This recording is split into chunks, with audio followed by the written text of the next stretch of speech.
Et si la différence la plus taboue entre les riches et les pauvres n'était pas le montant du salaire, mais la manière d'organiser chaque euro qui entre, chaque décision qui sort et chaque heure qui passe? Aujourd'hui, on va parler franchement.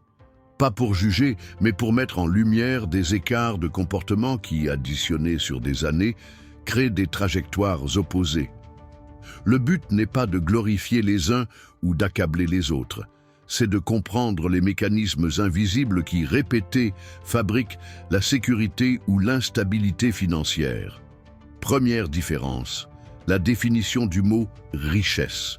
Beaucoup confondent revenus, niveau de vie et patrimoine. Les revenus élevés permettent des dépenses élevées. Le patrimoine, lui, te paie quand tu dors. Les personnes riches posent tôt une question simple. Comment transformer mon travail en actif qui génère du cash sans moi? Les personnes en difficulté cherchent d'abord à améliorer le confort immédiat. L'une transforme 100 € en un actif qui rend quelque chose demain.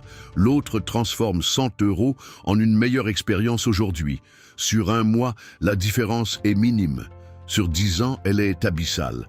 Deuxième différence, la vitesse à laquelle on prend des décisions répétables. Les riches codifient. Ils écrivent des règles, pourcentage d'épargne, jour d'investissement, critères d'achat, seuil de risque. Ils automatisent dès que possible. Les pauvres, au sens financier, pas moral, décident au cas par cas, sous l'humeur et la fatigue. Ce n'est pas une question d'intelligence. C'est une question de design. Quand ta banque vire automatiquement 15% sur une épargne, puis investit un montant fixe, tu avances même un jour sans motivation. Troisième différence, la relation au temps. Les riches pensent en décennies et en cycles. Ils supportent l'ennui productif parce qu'ils regardent loin. Ils savent que 3 décisions prises chaque semaine valent mieux qu'une explosion d'efforts une fois par an. Les pauvres subissent le court terme, urgence, solde, pression sociale, panne de motivation. La patience n'est pas innée. Elle s'entraîne avec des preuves. Chaque virement automatique, chaque micro-action répétée envoie au cerveau le message « Je suis la personne qui tient le cap ». Quatrième différence, le rapport aux erreurs. Les riches conçoivent l'échec comme un coup d'apprentissage borné. Ils testent petit, observent, corrigent. Ils définissent à l'avance combien ils acceptent de perdre sur une idée. Les pauvres cherchent la certitude avant d'agir, attendent le bon moment, puis s'arrêtent au premier accroc, convaincus d'être mauvais en finance. Résultat, plus de théorie que de preuves. Apprendre sans essayer ne forme pas des réflexes. Essayer sans limite brûle du capital et de l'énergie. Il faut un protocole d'essai à risque limité. Cinquième différence, la gestion des flux. Les riches fixent des pourcentages par défaut. Sécurité, investissement, impôts, plaisir. Les pauvres raisonnent en montants et en promesses. Quand un revenu variable arrive, les riches appliquent leur répartition immédiatement. Les pauvres espèrent qu'il restera ce mois-ci pour épargner. Ce décalage crée ou détruit de la certitude. La règle protège 60% investi, 20% sécurité, 20% plaisir ou n'importe quel autre mix écrit et respecté. Sixième différence, l'environnement. Les riches l'organisent. Ils limitent l'exposition aux tentations, nettoient leur flux d'informations, entourent leur quotidien de rappels utiles, un accès direct au courtier, un tableau de bord simple, des personnes qui parlent objectif plutôt que comparaison. Les pauvres laissent l'environnement décider. Notifications, promotion, comparaison sociale. Or, l'environnement gagne presque toujours contre la volonté. Reconfigurer ton décor est l'un des leviers les plus sous-estimés de la réussite financière. Septième différence, la fiscalité et les règles du jeu. Les riches apprennent le terrain et jouent dans les bonnes enveloppes. Ils savent quand capitaliser et quand distribuer, quels frais éviter et comment documenter. Les pauvres découvrent les règles après coup, paient trop de frais, oublient de déclarer correctement et subissent. Comprendre la règle n'est pas glamour, mais cela évite de ramer à contre-courant pendant des années. Huitième différence, la qualité de l'attention. Les riches protègent leur focus comme un actif. Ils disent non plus souvent, délèguent les tâches à faible rendement, standardisent. Les pauvres essaient de tout faire, s'épuisent, puis compensent avec des dépenses réconfort. Là où l'attention va, l'argent suit. 9e différence, l'identité financière. Les riches se voient comme des bâtisseurs d'actifs. Ils s'identifient à des comportements, pas à des coups d'éclat. Les pauvres se définissent par le montant de leurs factures, la pression de fin de mois ou le regard des autres. Quand ton identité devient « je me paie d'abord » ou « je suis investisseur régulier », tes décisions s'alignent sans effort héroïque. 10e différence, la gestion des revenus extraordinaires. Les riches transforment une prime, un bonus, une rentrée exceptionnelle en accélérateur de patrimoine. Ils ont une répartition écrite avant de toucher l'argent. Les pauvres vivent le boost comme une permission d'augmenter le train de vie. La richesse durable, c'est l'écart systématique entre ce que tu gagnes et ce que tu gardes. 11e différence, la cartographie des risques. Les riches listent les chocs plausibles, perte d'emploi, clients majeurs, santé, litige, panne d'un canal, et écrivent une parade. Trésorerie, assurance, diversification, plan B. Les pauvres vivent au fil de l'eau et peinent cher quand le vent tourne.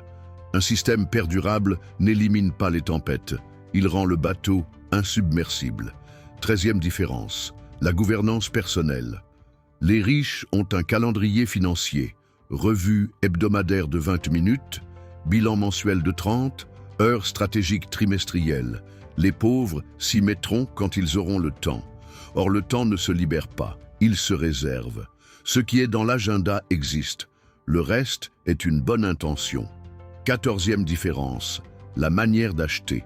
Les riches cherchent la valeur totale, coût, usage, revente, et calculent le coût par heure de plaisir ou d'utilité. Les pauvres comparent le prix affiché et se fient à la dopamine de l'instant. Acheter mieux, ce n'est pas acheter plus cher. C'est acheter une chose qui sert longtemps et se revend si besoin. 15e différence, la relation au crédit. Les riches utilisent la dette avec une stratégie claire. Pour investir, avec marge de sécurité, plan de sortie, taux fixe quand c'est possible. Les pauvres utilisent le crédit pour lisser des dépenses de consommation, puis s'affolent des intérêts qui mangent le futur. La dette peut accélérer ou freiner. Sans scénario, elle freine presque toujours. 16e différence, la diversification des sources. Les riches ne dépendent pas d'un seul client, d'une seule plateforme, d'un seul produit. Les pauvres posent tous les œufs dans le même panier par confort. Multiplier les flux ne veut pas dire s'éparpiller. Cela veut dire poser une deuxième brique, puis une troisième, simple et répétable. 17e différence, la transparence avec soi-même. Les riches acceptent de regarder la vérité en face. Dépenses, erreurs, dettes, dépendance. Les pauvres repoussent, par honte ou par fatigue, et perdent la main.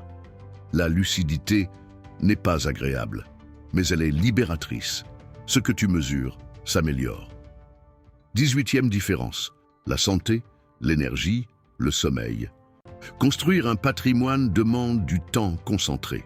Les riches protègent leur sommeil, bougent, mangent mieux.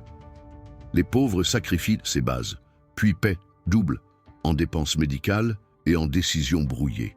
Un corps fatigué prend de mauvaises décisions financières. 19e différence, la manière de parler d'argent. Les riches parlent objectifs, processus, indicateurs. Les pauvres parlent chance, personne, comparaison. Les mots que tu utilises programment tes décisions. Passe de « j'espère » à « je planifie », de « j'aimerais » à « j'ai décidé ». Cela change ton calendrier, puis tes résultats. 20e différence, la constance. Les riches gagnent parce qu'ils tiennent le cap quand rien ne semble se passer. Ils tolèrent l'ennui du long terme. Les pauvres veulent sentir la progression chaque jour, se lassent, changent de stratégie au mauvais moment. Les rendements composés récompensent ceux qui répètent le bon geste assez longtemps. Alors, que fais-tu de tout ça? L'idée n'est pas de changer de vie en une semaine, mais d'installer une première preuve. Choisis une règle et un automatisme aujourd'hui, un virement automatique, une répartition écrite, une revue hebdomadaire dans ton agenda, l'annulation d'une tentation récurrente, l'ouverture d'un compte d'investissement avec un ordre programmé. Puis ajoute une brique par semaine pendant 3 mois. Observe, ton identité se mettra à jour avec tes actes. La distance entre riche et pauvre n'est pas un mur infranchissable. C'est une série de choix moyens, exécutés longtemps, qui finissent par produire des résultats très différents. Si cette vidéo t'aide à clarifier tes prochaines actions, dis-moi en commentaire quelle différence t'as le plus parlé et quelle micro-décision tu poses aujourd'hui. Like, abonne-toi et surtout, mets ton système en marche. Calme, simple, régulier.